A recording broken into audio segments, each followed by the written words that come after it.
Did you know that over 80% of the thoughts the average mind produces every day are negative and repetitive? This is not a coincidence. The human mind was not trained for peace. It was trained for survival. It was built to scan for threats, anticipate danger, and prepare for the worst. For thousands of years, that kept us alive. But today, it keeps many of us trapped. The good news is this: you can begin to retrain yourself, starting today. Thinking positively does not mean denying reality or forcing a smile when everything around you feels like it is collapsing. It means learning to see clearly, even when life becomes unpredictable. It means training your mind to stop surrendering to fear and to stop being carried away by chaos. The ancient Stoics understood this with remarkable precision. You cannot control what happens outside of you, but you can learn to govern what happens within. That is where real strength lives. If lately your thoughts seem to be working against you, if calm and hope feel hard to find, this video is for you. You will not hear empty optimism here. Only real tools, tested and used by philosophers like Epictetus, Seneca, and Marcus Aurelius, to restore balance, clarity, and inner strength. Together, we are going to train a mentality that is stronger, wiser, and more compassionate toward itself. And when you finish watching, you will not just know how to think more clearly, you will no longer be a prisoner of your own mind. Before we begin, I want to invite you to do one simple but powerful thing.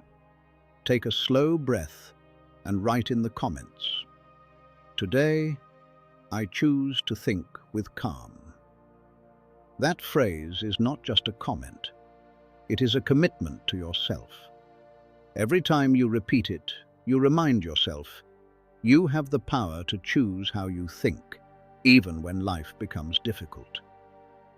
That is the first Stoic practice of the day, a conscious choice of your own orientation. Write it now and stay until the end. Lesson 1. Take back control of your inner dialogue. Your mind is where everything begins. Every decision, every emotion, every victory, and every defeat. But most people live as prisoners of their own thoughts, locked inside an inner dialogue that endlessly repeats, "I can't, I'm not good enough, nothing ever works out for me." What they don't realize is that these words, though they feel like background noise, are quietly shaping their reality. The first step toward clearer thinking is not pretending to be joyful. It is taking ownership of what you say to yourself when no one is listening. The Stoics knew this deeply. Epictetus said, "It is not what happens to us that wounds us. It is what we tell ourselves about what happens. That is the truth." Your mind interprets reality through the language you use to describe it. If every thought is a blow against yourself, the mind will fight against you. But if your inner words become allies, the mind will work with you. Consider this. Every phrase you silently repeat is a command to the brain. When you say, "I can't," the body obeys and gives up. When you say, "I'll try again," you activate the energy of forward movement. Transformation begins with how you speak to yourself. The Stoic method is direct. Observe, question, replace. First, observe your thoughts without judgment. Simply notice the phrases that sound like attacks against yourself. Then question their truth. Ask, "Is this a fact, or is it just a story I have been telling myself?" Finally, replace them. Not with empty affirmations, but with statements that open possibility. Instead of, "I'll never make this work," say, "I don't know yet, but I'm willing to learn." Instead of, "I'm a failure," say, "I am in the process of improving." Every word you choose is either a seed for growth or a thorn that holds you back. This is not surface-level optimism. This is mental discipline. Stoicism teaches you cannot immediately control every thought, but you can control what you do with them. You can let them run you, or you can train them to serve you. Practice this daily. When a negative thought appears, pause and replace it with something wiser, calmer, and more honest. Repeat this again and again until your mind learns who is in command. Because thinking clearly is not about closing your eyes to the dark. It is about keeping the light on, even when the world around you dims. Lesson 2. Organize your mental chaos. It is not always the world outside that exhausts you. More often, it is the noise inside your own head. Think about how many days you have ended feeling like you accomplished nothing, while thoughts ran without stopping from morning until night. That exhaustion is not from effort. It is from disorder. Your mind is overloaded with thoughts spinning in circles.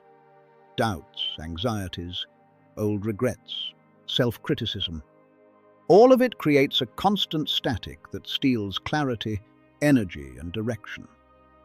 Stoicism teaches the mind needs to be cleaned like a house. If you do not clear it daily, the dust builds up. A small disorder becomes total chaos. The first step toward clearer thinking is not forcing yourself into optimism. It is bringing order to what is inside. Because you cannot build peace on a scattered foundation. Here is the key truth. You cannot change what you cannot see. While thoughts stay hidden in the dark, they hold power over you. That is why the wise have always said, "A calm mind is a mind that examines itself." The simplest and most powerful tool for this is writing. Write down everything that is weighing on you. Do not edit it. Do not analyze it. Just put it on the page. The phrases you keep repeating internally, the fears you carry silently, the anxieties that keep you awake. When a thought is on paper, it is no longer a monster. It is a problem that can be examined and solved. After writing, look at what you have written from a distance. Ask, is this a fact, or is it an interpretation? That question separates the emotion from the thought, and that separation is precisely where calm begins. Make this a habit. Every morning or evening, clear your mind onto paper. Write what you feel, what you fear, what is running on repeat. Then read it back and decide, which of these thoughts deserve to come with you tomorrow, and which ones you are ready to leave behind. That is real mental clarity, a conscious choice of where to direct your energy. Stoicism is not after an empty mind. It is after a directed mind. A mind that does not react from impulse, but responds with purpose and clarity. And when you learn to organize your inner chaos, something opens. Peace does not come when everything around you is quiet. Peace comes when you yourself become the calm center within the storm. Lesson 3. Reconnect the mind and body. There is a truth that most people do not discover until the body starts screaming what the mind refuses to hear. Everything you think, you feel. Your mind and body are not separate systems. They are one. Every thought you repeat leaves a physical trace. Anxiety tightens the muscles. Sadness bends the shoulders. Worry quickens the breath. Over time, this internal noise surfaces as exhaustion, sleeplessness, low-grade illness, a reflection of a restless mind that has forgotten how to settle. Stoicism teaches, real strength is not in enduring everything. It is in learning to listen to yourself carefully. Your body is a quiet signal that tells you when your thoughts have gone the wrong way. So every time you feel tension in your neck, tightness in your shoulders, or that familiar knot in the stomach, do not ignore it. Stop and ask, is what I am thinking right now helping me or hurting me? That simple question is Stoic self-awareness in practice. Because the wise person does not act from impulse, they observe. And in that observing, they return to themselves. Positive thinking is not just about the right words. It is about regulating your inner energy. When you change the way you think, your breathing changes. When your breathing becomes intentional, the body receives a signal. I am safe. And in that moment, the chaos settles, and something like peace appears. Move every day. When you feel overwhelmed, stop. Close your eyes. Take a slow breath. Feel the air come in and let it go. Do not try to immediately fix anything. Simply observe what is happening inside. And you will notice the thoughts beginning to slow. The body begins to release the tension it was holding. That is the connection that needs to be restored. A calm mind creates a calm body. A tense body keeps the mind in agitation. So if you want to govern your thoughts, start by listening to the signals your body is sending. Do not fight what you feel. Try to understand what it is telling you. Sometimes the body does not need medicine. It needs kinder thoughts.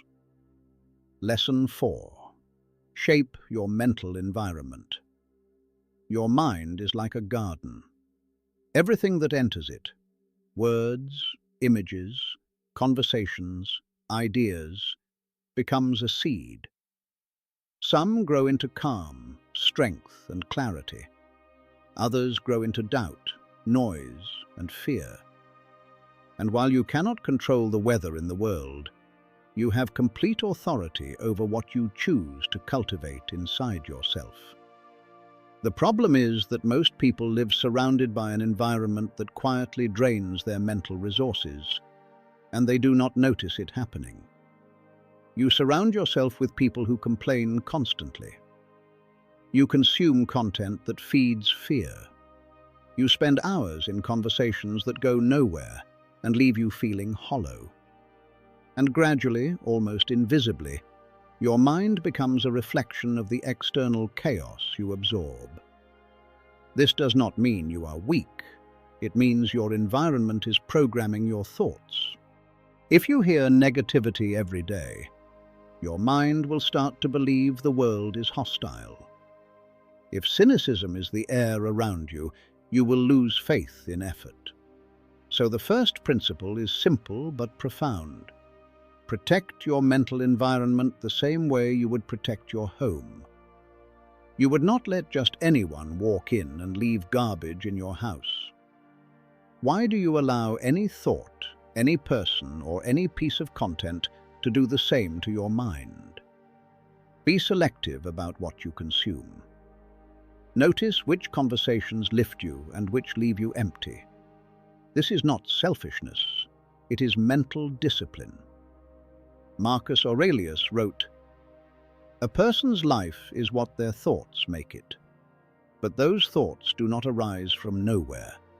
They are born from what you surround yourself with." The second step, choose your mental diet as carefully as you choose what you put on your plate. A poor physical diet weakens the body. A poor mental diet weakens your peace. Seek ideas that inspire growth rather than resignation. Seek company that challenges you toward wisdom rather than dragging you down.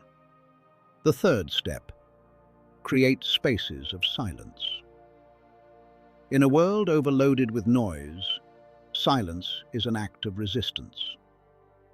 Turn the phone off, breathe, observe your thoughts.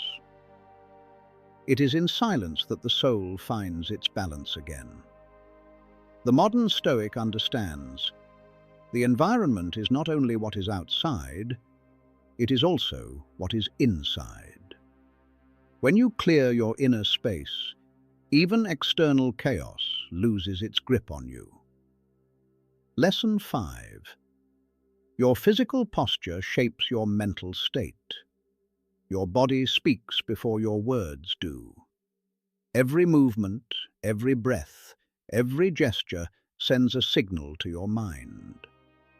And more powerfully than that, it does not only reflect your emotions, it actually creates them. Hunched shoulders, eyes cast downward, shallow breathing. These are the signals your body sends to your brain, confirming a particular story. I am tired. I am defeated. I cannot do this. And when that story repeats itself again and again, it becomes what you believe. Many people try to change their thinking while leaving the body in the same language of defeat. But you cannot think with clarity when your posture is holding you in a state of discouragement. Stoicism reminds us of a foundational truth. The mind is trained through the body, just as the body is trained through the mind. They are one unified system. You cannot master your mind if the body has already surrendered. The principle is clear. Your body is an anchor for your mind. Before trying to change your thoughts, change your posture. Straighten your spine. Lift your chin. Open your chest. Breathe deeply and feel the air fill your lungs. Feel how the body returns to presence. This simple act is an expression of inner ownership. It is a way of saying to yourself, I am here, I am standing, I am in command. You do not need to wait until you feel confident to hold a strong posture. Take the strong posture, and the confidence will begin to grow from it. The Stoics understood this. Marcus Aurelius trained his body daily, not out of vanity, but because he understood that the mind lives inside the body, and an undisciplined body pulls the mind into chaos. Your body can become your greatest ally or your most subtle saboteur. Every time anxiety or doubt overtakes you, the body records it.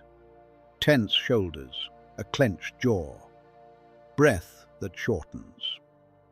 These are not inconveniences, they are clues. Here is the practice. Each time fear or uncertainty rises, stop, breathe, and observe your posture. Ask yourself, does my body right now reflect the person I want to be, or the person I am afraid of becoming? Then, correct it. Do not wait until you feel good to act powerfully. Act powerfully precisely when you least want to, because those are the moments when the real training of the mind happens. Lesson 6. Train your mind for positive focus. Your mind is like a muscle. If you do not train it, it weakens. If you do not direct it, it scatters. If you do not teach it, it becomes a victim of fear, of doubt, of whatever noise is loudest. Clearer, more constructive thinking does not arrive by accident. It is the result of consistent mental training. Just as the body grows stronger through physical discipline, the mind grows clearer through mental practice. The problem is that many people want to change their lives without changing their thinking. They want new results, but bring the same consciousness that produced their current situation. Stoicism teaches, you cannot control what will happen to you, but you can choose how to think about it. That is your greatest power. Every thought you feed is like a seed. Feed fear, harvest anxiety. Feed gratitude, harvest peace. The key is mental vigilance. Do not allow any thought to enter your mind unchallenged. When a negative thought appears, do not push it away with force. Observe it calmly and replace it with a wiser question. What can I learn from this? The principle is simple but profound. The mind is shaped not by intentions, but by repetition. It is not enough to want to think more clearly. You have to practice it. And that practice happens in ordinary life, in the moments when things go wrong.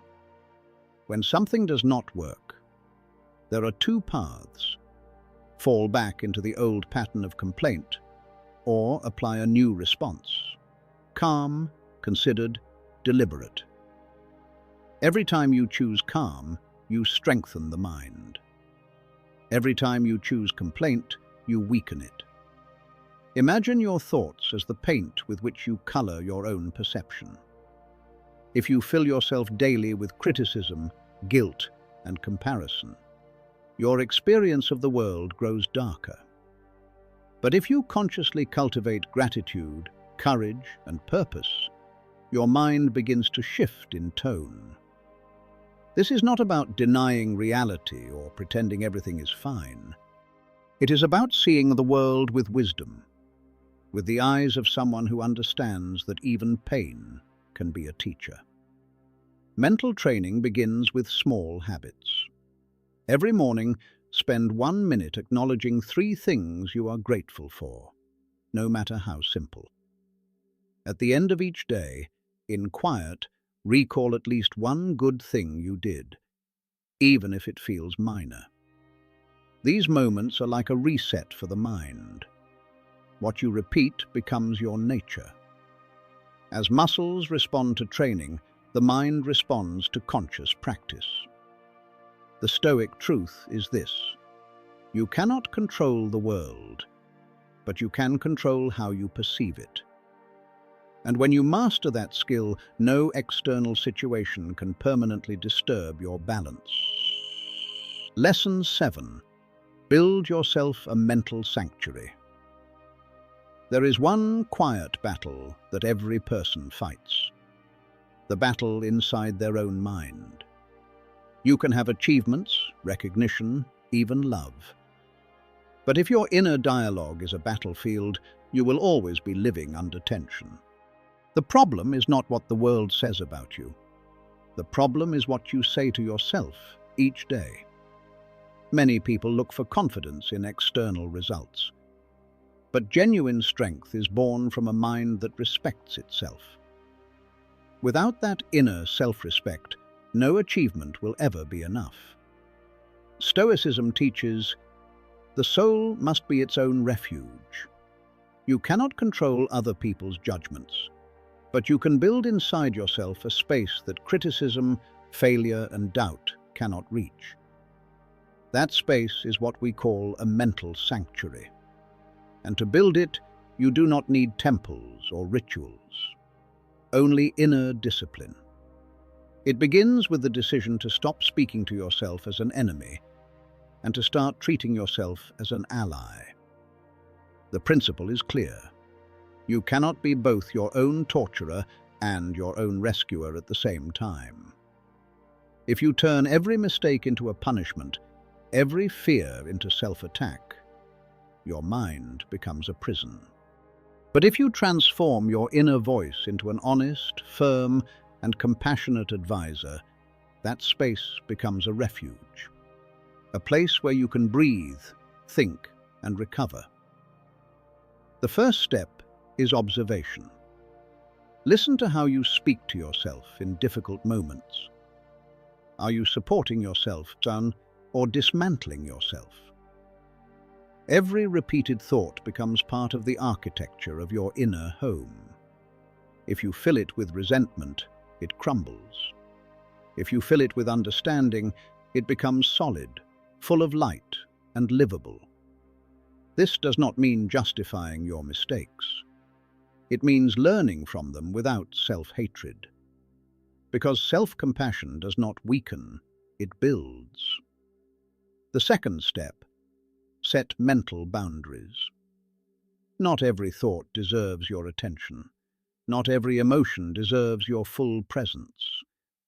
When the mind attacks you with fear or self-criticism, pause, breathe, and say with clarity, "This does not define me. This is a thought, not a truth." That inner distance is strength. That is Stoicism in motion. Not fighting the emotions, but governing them from a place of internal calm. Finally, maintain your mind with rituals that strengthen it. Spend a few minutes in silence each day. Write what you are feeling. Remember what you have already survived. Feed your mind with words that lift you, not ones that drag you down. One clear thought in the middle of chaos can be enough to restore your peace. For those of you looking for daily support on this path, our Telegram community offers exclusive Stoic audio content, practical insights, and over 28 hours of material in a quiet, ad-free format. Everything that does not appear on YouTube. The details are in the description. Lesson 8. Allow yourself to be happy. Most people are not unhappy because life is too difficult. They are unhappy because they have learned to feel guilty whenever something goes well. They self-sabotage without realizing it. When things begin to improve, an inner voice whispers, "You don't deserve this. You're not enough. This won't last." That voice does not come from wisdom. It comes from fear. And fear has only one goal: to keep you small, even when you were made for something larger. Many of us were raised with the belief that happiness must be earned, like a reward that comes only after enough suffering.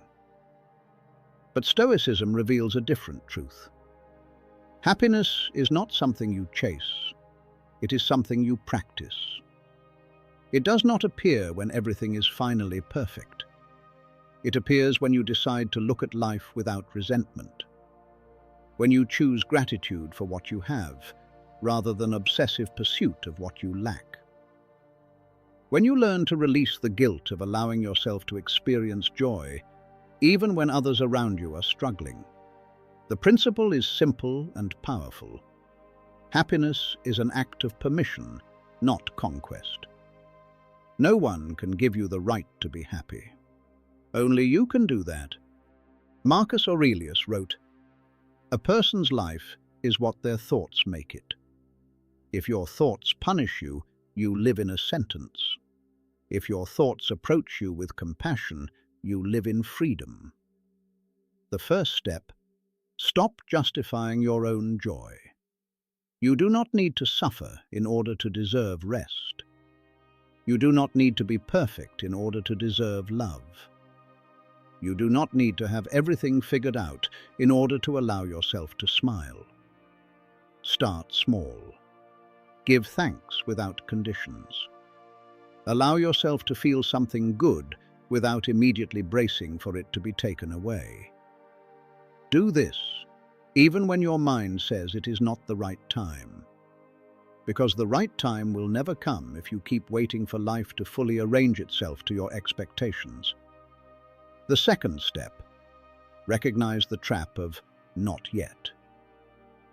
The belief that says, "I can't be happy yet because I don't have the relationship, the money, the success." This is the ego stalling. This is a way of postponing your own life. Happiness is not at the end of the road. It is in the way you walk it. The Stoics did not wait for the world to become fair before they allowed themselves to find peace. They became fair, even when the world was not. The final step: make happiness a conscious daily choice. Not as a fleeting emotion, but as a spiritual practice.